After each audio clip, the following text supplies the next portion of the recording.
Hello friends. तो हमने यार लास्ट वीडियो में अच्छा अभी तक 5 वीडियो आ चुके हैं। Just a second. जो भी यार जितने भी वीडियो आए होंगे यार, आई गेस कि 5 वीडियोज आ चुके हैं। तो आप ना मेक श्योर कि आप वो पाँचों वीडियो जरूर देख लो यार, क्योंकि तभी आपको ना समझ में आने वाला है। हाँ, तो अभी तक देखो 5 वीडियोज आ चुके हैं यार, तो आप प्लीज़ ना पहले उन 5 वीडियोज़ को देखना, ओके। उसके बाद अभी आपको समझ में आएगा। लास्ट वीडियो में हमने आपने ना ये वाला डायग्राम आपको दिखाया था यार, तो हो सकता है ना ये आपको कन्फ्यूजिंग लगा हो। तो आज हम थोड़ा सा इसको रिवाइज करेंगे, लेकिन लास्ट वीडियो में थोड़ा सा कुछ और बताना भूल गया था, जिसको मैं इस वीडियो में कवर करूंगा। तो ये वीडियो ऑप्शनल नहीं है, इसको आपको जरूर देखना है, ठीक है। चलिए हम थोड़ा बात करते हैं। अगर मान लीजिए हमारे पास कोई फाइल है, लेट्स से मैं इसको नाम दे रहा हूं फाइल 1।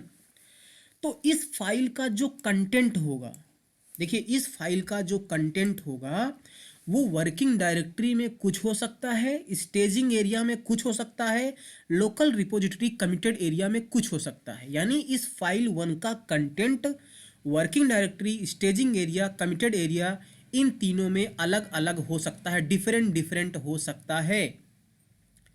ये बात आपको बहुत अच्छी से समझनी है, और न केवल सिर्फ एक फाइल के साथ में ऐसा होगा, किसी भी फाइल के साथ में ऐसा हो सकता है कि उसका कंटेंट वर्किंग डायरेक्टरी में अलग हो, स्टेजिंग एरिया में कुछ और हो, और कमिटेड एरिया लोकल रिपोजिटरी में कुछ और हो, है ना। तो आपको एक बात ध्यान में रखना है कि जब भी ये फाइल है, तो सबसे पहले अगर आप उसको रिमोट लोकेशन पर पहुंचाना चाहते हैं, तो पहले आपको उसे स्टेज करना पड़ेगा, उसके बाद कमिट करना पड़ेगा, और उसके बाद पुश करना पड़ेगा। तो मान लो कि अगर ये फाइल 1, मान लो इस फाइल 1 में जो वर्किंग डायरेक्टरी है उसमें 3 लाइन लिखा है, जो स्टेजिंग एरिया है उसमें 2 लाइन लिखा है, जो लोकल रिपोजिटरी कमिटेड एरिया उसमें 1 लाइन लिखा है। अब मेरी बात को बहुत ध्यान से सुनना। और मान लो इस टाइम पर आपने अगर कोड को पुश किया, तो अगर आपने कोड को इस टाइम पर पुश कर दिया, तो जो अच्छा, हमेशा देखिए जब आप कोड को पुश करते हैं तो कमिटेड एरिया में जो कोड होता है वही रिमोट लोकेशन पे पहुंचता है। तो इस फाइल 1 में वर्किंग डायरेक्टरी में 3 लाइन है, स्टेजिंग एरिया में 2 लाइन है, और लोकल रिपोजिटरी कमिटेड एरिया में 1 लाइन है। और अगर इस टाइम पर आपने पुश कर दिया, तो फाइल 1 में जो 1 लाइन का डेटा यहाँ कमिटेड एरिया में है वही रिमोट रिपोजिटरी में जाएगा। समझ में बात आई। मान लीजिए फाइल 1 में इस टाइम पर इसमें 3 डेटा, यहाँ पर 2, इसमें 1 लाइन का रिकॉर्ड है। मान लीजिए इस टाइम पर आपने पहले उसको कमिट किया, आपने कमिट कर दिया, पुश अभी आप नहीं कर रहे हैं। इस फाइल 1 में वर्किंग डायरेक्टरी में 3 लाइन कोड है, स्टेजिंग एरिया में 2 लाइन का कोड है, और लोकल रिपोजिटरी में 1 लाइन का कोड है। इस टाइम पर मान लीजिए आपने कमिट कर दिया, तो जो फाइल 1 में ये 2 लाइन का कंटेंट था ये कहाँ पहुंच जाएगा, कमिटेड एरिया में पहुंच जाएगा। तो कमिटेड एरिया में भी 2 लाइन का कोड हो जाएगा, है ना। तो इस फाइल 1 में जो स्टेजिंग एरिया और कमिटेड एरिया है दोनों में कंटेंट सेम है, और अगर आपने इस टाइम पर पुश किया तो फाइल 1 का ये दोनों लाइन का रिकॉर्ड इस रिमोट लोकेशन पर पहुंच जाएगा। समझ में बात आया। इसको मैं पीछे करता हूं। चलिए अब मान लीजिए इस टाइम पर आपके पास ऐसा है कि फाइल जो 1 है उसमें वर्किंग डायरेक्टरी में 3 लाइन है, स्टेजिंग एरिया में 2 लाइन है, और लोकल रिपोजिटरी में 1 लाइन है। मान लीजिए आपने ऐड कर दिया, ध्यान से सुनना, आपने ऐड किया।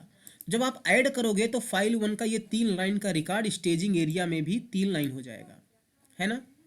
स्टेजिंग एरिया में 3 लाइन हो गया। अब मान लीजिए इस टाइम पर आपने पुश कर दिया, हमने क्या बोला, पुश किया, कमिट नहीं, आपने पुश कर दिया। जब आपने पुश करेंगे तो इस कमिटेड एरिया में फाइल 1 में कितने लाइन कंटेंट है, 1 ही है। तो अगर आपने इस टाइम पर पुश कर दिया तो इस रिमोट लोकेशन पे 1 ही लाइन का कोड जाएगा, है ना। मान लीजिए आपके पास ये सिचुएशन है कि आपने ऐड किया था, तो यहाँ का 3 लाइन का कोड इस स्टेजिंग एरिया में भी आ गया था। अब मान लीजिए इस स्टेजिंग एरिया को आपने कमिट कर दिया, तो ये जो यहाँ पर 3 लाइन कोड है, तो ये यहाँ पर भी 3 लाइन का कोड हो जाएगा, और 3 लाइन का कोड तीनों जगह पर फिर हो जाएगा। और तब आपने अगर पुश कर दिया तो रिमोट लोकेशन पर ये तीनों लाइन का कोड जाएगा, है ना। अब आपको समझ में आया। अच्छा, आपको ऐसा लग सकता है कि कैसे वर्किंग डायरेक्टरी में 3 लाइन का कोड होगा, स्टेजिंग एरिया में 2 लाइन का कोड होगा, और लोकल रिपोजिटरी में एक लाइन का कोड होगा, तो ऐसा बिल्कुल हो सकता है। चलिए मैं आपको करके दिखा देता हूँ। मैं यहाँ पर क्या करता हूँ, एक फ़ोल्डर बना लेता हूँ और मैं इसको रखूँगा नाम गिट डेमो 3। ओके, इसके अंदर मैं ओपन कर लेता हूँ और मैं अपना गिट बैश यहाँ पर ओपन करता हूँ। इस बार मैं सिर्फ और सिर्फ एक ही फाइल रखूँगा इसमें। ओके, मैं इसको थोड़ा सा बड़ा कर लेता हूँ। ओके, मैं यहाँ पर लिखता हूँ टच file1.txt। तो हमारी एक फ़ाइल बन गई है। तो अभी मैं क्या कर रहा हूँ, यहाँ पर इस फाइल 1 में मैं ना कुछ कंटेंट लिख देता हूँ। लेट से मैं अपना नाम लिख देता हूँ एक लाइन का, मुनि सिंह। ओके, और फिर मैं क्या करूँगा, तो अब मैं क्या करूँगा, मैं लिखूँगा सिंपली गिट स्टेटस। ओके, तो हमारा ये गिट रिपोजिटरी नहीं है, तो मुझे इसे गिट रिपोजिटरी बनाने के लिए हमने लिख दिया गिट इनिट। ओके, तो यहाँ पर ये .git फोल्डर बना दिया। ठीक है, अब मैं क्या करूँगा कि हमने इसको इनिशलाइज कर दिया। ओके, तो अभी हमारा ये जो फाइल 1 है ये वर्किंग डायरेक्टरी में है ना, पिछले वीडियो में मैंने बताया था। फिर इसको मैं क्या करूँगा, ऐड कर दूंगा, गिट ऐड डाट कर दिया। तो ये हमारी कहाँ पहुँच गई, स्टेजिंग एरिया में पहुँच गई है ना। तो अभी जो हमारी ये फाइल 1 है, 1 सेकेंड, अभी जो ये हमारा फाइल 1 है इसमें एक ही लाइन का कोड है ना। जो फाइल 1 है इसमें एक ही लाइन का, तो वर्किंग डायरेक्टरी में एक लाइन का कोड था, उसको हमने ऐड कर दिया, तो एक लाइन का कोड हमारे स्टेजिंग एरिया में भी आ चुका है। अब ये स्टेजिंग एरिया में आ गया। मैं एक बार गिट स्टेटस चला देता हूँ, तो देखिए वो कह रहा है कि चेंजेस टू बी कमिटेड। मैं कमिट कर देता हूँ यहाँ पर, तो गिट कमिट -m और पहला कमिट मैं यहाँ पर लिख देता हूँ, पहला कमिट। तो हमने इसको कमिट भी कर दिया है ना। अब कमिट के बाद मैं स्टेटस कर देता हूँ। देखिए कह रहा है nothing to commit, working tree clean. तो जो हमारी फाइल 1 इस समय कमिटेड एरिया में है उसमें भी एक लाइन का कोड है। अब मैं क्या करता हूँ कि अपना मैं ओपन करता हूँ और इसमें ना मैं 2 लाइन ऐड करता हूँ, और मैं 2 लाइन ऐड करने के लिए मैं अपना नाम ही 2 बार यहाँ पर कॉपी पेस्ट करके सेव कर देता हूँ। जब हमने सेव किया इस टाइम पर अब ध्यान से सुनना, इस टाइम पर जो हमारी वर्किंग डायरेक्टरी है उसमें 2 लाइन है ना, क्योंकि अभी अभी हमने एक लाइन ऐड कर दिया। स्टेजिंग एरिया में अब भी एक ही लाइन है और कमिटेड एरिया में भी एक लाइन है ना। जब हमने उसको ऐड किया एक लाइन और मैं स्टेटस चलाता हूं, तो कह रहा है कि आपने क्या किया, इसको मॉडिफाई कर दिया। कह रहा है चेंजेस नॉट स्टेज्ड, जो चेंज है वो स्टेज्ड नहीं है। तो मैं ना इसको स्टेज कर देता हूं, और उसके लिए मुझे लिखना पड़ेगा गिट ऐड डाट। मैंने स्टेज कर दिया। अब जब हमने उसको स्टेज कर दिया, इसका मतलब जो फाइल 1 का कंटेंट वर्किंग डायरेक्टरी में था वो पहुंच गया स्टेजिंग एरिया में। यानी इस टाइम पर वर्किंग डायरेक्टरी में फाइल 1 में 2 लाइन है, स्टेजिंग एरिया में 2 लाइन है, कमिटेड एरिया में 1 लाइन है। और फिर से मैं क्या करता हूँ कि मैं अपनी फाइल 1 को ओपन करने के बाद इसमें एक चेंज मैं और कर देता हूँ। लेकिन उससे पहले मैं एक गिट स्टेटस चलाता हूँ आपको। तो क्या कर रहा है, कह रहा है चेंजेस टू बी कमिटेड, है ना, चेंजेस टू बी कमिटेड। और ये बता रहा है कि एक लाइन का है इसमें, अभी इसको आपने कमिट नहीं किया था। और इसको मैं अपनी फाइल को ओपन करता हूँ एक बार, और एक लाइन मैं इसमें और लिख देता हूँ। मैंने इसको क्या किया, सेव कर दिया। और सेव करने के बाद मैं फिर से गिट स्टेटस चला देता हूँ, और अब आप देखो क्या कह रहा है कि मॉडिफाइड, और ये वाला ऐड हमने किया था। तो इस टाइम की जो सिचुएशन है, वर्किंग डायरेक्टरी में 3 लाइन का कोड है फाइल 1 में, तीनों नाम है मुनि सिंह। स्टेजिंग एरिया में 2 है और लोकल रिपोजिटरी में 1 है। अब आपको ये बात समझ में आई कि यही फाइल जो फाइल 1 है इसमें वर्किंग डायरेक्टरी में 3 लाइन का कोड है, स्टेजिंग एरिया में 2 लाइन का कोड है, और कमिटेड एरिया में 1 लाइन का कोड है। अब अगर मैं इस टाइम पर, देखना ध्यान से, देखिए अब यहाँ पर तो मैं पुश कर सकता हूँ ना। अगर मैंने इस टाइम पर पुश कर दिया तो जो फाइल 1 है वो रिमोट रिपोजिटरी में जाएगी, लेकिन उसमें सिर्फ और सिर्फ एक ही लाइन का कोड होगा, है ना।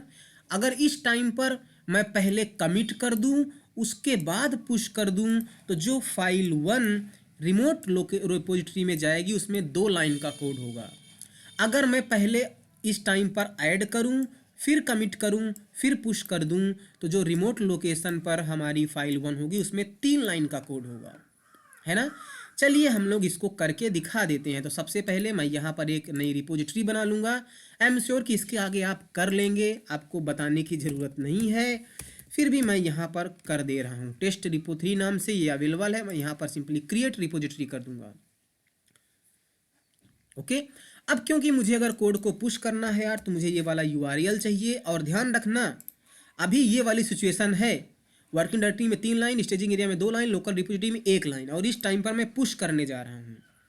तो पुश करने से पहले मुझे अपना रिमोट सेट करना पड़ेगा। गिट रिमोट ऐड ओरिजिन, है ना, और इसको मुझे पेस्ट करना पड़ेगा। मैंने इंटर कर दिया और मैं यहाँ पर गिट रिमोट लिखूँगा तो हमारा ओरिजिन आ जाएगा।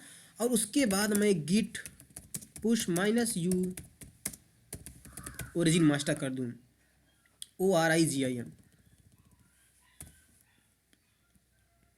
ओके, अब इस टाइम पर मैं पुश कर रहा हूँ तो कमिटेड एरिया में कितना कोड है, 1 लाइन का कोड है, तो एक ही लाइन का कोड हमारे रिमोट रिपोजिटरी में जाएगा। मैं इसको इंटर कर देता हूँ, है ना। तो ये थोड़ा सा टाइम लेगा, अभी थोड़ा सा टाइम ले रहा है, ये दनादन हमारा काम हो जाएगा।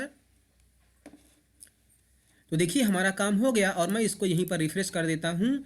अब क्योंकि एक ही लाइन का कोड हमारे कमिटेड वाले एरिया में था, तो देखिए यहाँ पर एक वो आ चुका है ना। अब अगर मैं इस समय पहले ऐड कमांड चलूँ, नहीं पहले ऐड से पहले यार तो हम लोग भूल ही गए थे, स्टेटस चला देते हैं।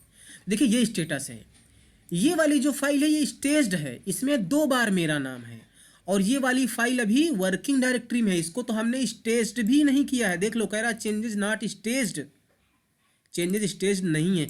आप ना ये पूरा मैसेज ध्यान से पढ़ के भी कर सकते हो। अच्छा आप अब एक बात बताओ, अगर मैं गिट ऐड कर दूं, हमने कर दिया गिट ऐड भी कर दिया हमने, ऐड जब हमने कर दिया तो जब हमने ऐड किया तो जो ये 3 लाइन का कोड था यहाँ पर हमने ऐड कर दिया, है ना। जो ये 3 लाइन का कोड था, ऐड करने के बाद वो कहाँ आ गया, स्टेजिंग एरिया में आ गया। तो यहाँ पर भी 3 लाइन का कोड आ गया। अच्छा देखिए, अगर आप ऐड ना करते, मैं एक काम कर लेता हूँ थोड़ा सा,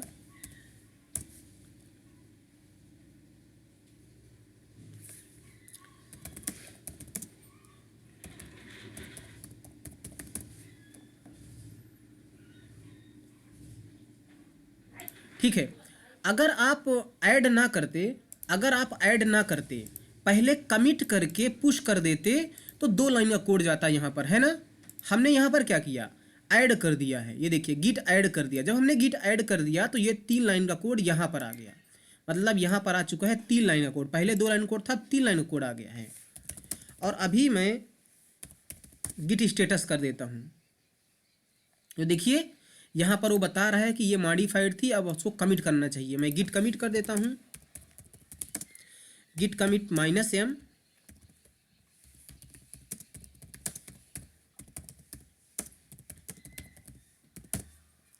हमने कमिट कर दिया। और जैसे ही हमने कमिट कर दिया तो यहाँ पर तीनों लाइन का कोड यहाँ पर आ गया। अब यहाँ पर अगर आ गया और अगर मैं पुश कर दूँ इसको,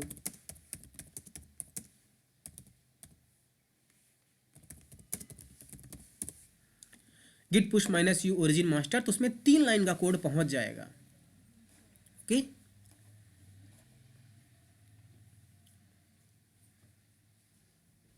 ये देखिए हमारा काम हो गया। मैं इसको एक बार रिफ्रेश कर देता हूँ, यहाँ पर 3 लाइन आ जाएगी, ये देखिए आ गई, है ना। तो पहले मैंने ना ऐड कर दिया था। अगर मान लीजिए इस ऐड के पहले मैं ऐड ना करके कमिट कर देता, अगर मैं ऐड ना करके कमिट कर देता, ये सिचुएशन थी हमारे पास, हाँ ये सिचुएशन। तो पहले मैंने क्या कर दिया, ऐड कर दिया था। अगर मैं ऐड ना करके पहले कमिट कर देता तो ये 2 लाइन का कोड यहाँ पर आता, और उसके बाद पुश कर देता तो ये 2 लाइन का कोड यहाँ पर पहुँच जाता। तो वो भी मैं दिखा सकता था आपको। ओके, तो मैंने उसको ऐड कर दिया था। तो आई होप कि आपको जो मैं समझाना चाह रहा हूँ वो आपको समझ में आ ही गया होगा, है ना। तो ऐसा भी हो सकता है कि एक फाइल में कंटेंट जो है वर्किंग डायरेक्टरी में अलग हो, स्टेजिंग एरिया में अलग हो, लोकल रिपोजिटरी में अलग हो। तो आपको ना ये फिगर याद रखना है अगर आप इस टाइम पर अगर अगर ऐसी सिचुएशन है कि यहाँ पर 3 लाइन, यहाँ पर 2 लाइन, यहाँ पर 1 लाइन है, और इस टाइम पर अगर आपने पुश कर दिया तो यहाँ पर 1 लाइन का कोड जाएगा। अगर आपने पहले कमिट किया फिर पुश कर दिया तो कमिट जब आपने किया तो यहाँ पर 2 लाइन आ जाएगा, पुश कर देंगे तो यहाँ पर 2 लाइन आ जाएगा। और अगर आपने पहले ऐड कर दिया तो फिर यहाँ पर 3 लाइन का कोड आ जाएगा। और 3 लाइन का कोड यहाँ आने के बाद अगर आपने कमिट कर दिया तो यहाँ पर भी 3 लाइन का कोड आ जाएगा, और आपने पुश कर दिया तो यहाँ पर भी 3 लाइन का कोड पहुँच जाएगा। फाइन। तो आई होप कि आपको ये समझ में आया होगा। और आप यहाँ पर आइए, थोड़ा सा इसको थोड़ा बहुत देखिए। यहाँ पर हमने 3 रिपोजिटरी बनाई है, तीनों रिपोजिटरी यहाँ पर दिख रही है। यहाँ पर आप जाइए तो यहाँ पर आपको ये वाली सारी आपकी रिपोजिटरी इस तरह से मिल जाया करेंगी, है ना, है ना। तो ये बहुत कमाल का चीज़ है। तो अभी तक हमने 3 रिपोजिटरी यहाँ पर बनाई है, यहाँ पर हमारी तीनों रिपोजिटरी दिख रही है। तो अभी तक आपको आई होप कि दोस्तों सारा कुछ समझ में आया होगा, और ये भी समझ में आया होगा कि कब कहाँ कैसे क्या होता है, एक फाइल की क्या क्या स्टेजेस होती हैं, है ना, जब हम ऐड, कमिट, पुश या कुछ भी करते हैं। So thank you so much, और मिलते हैं आपको अपने अगले वीडियो में, और जहाँ पर हम लोग कुछ और धमाल करेंगे।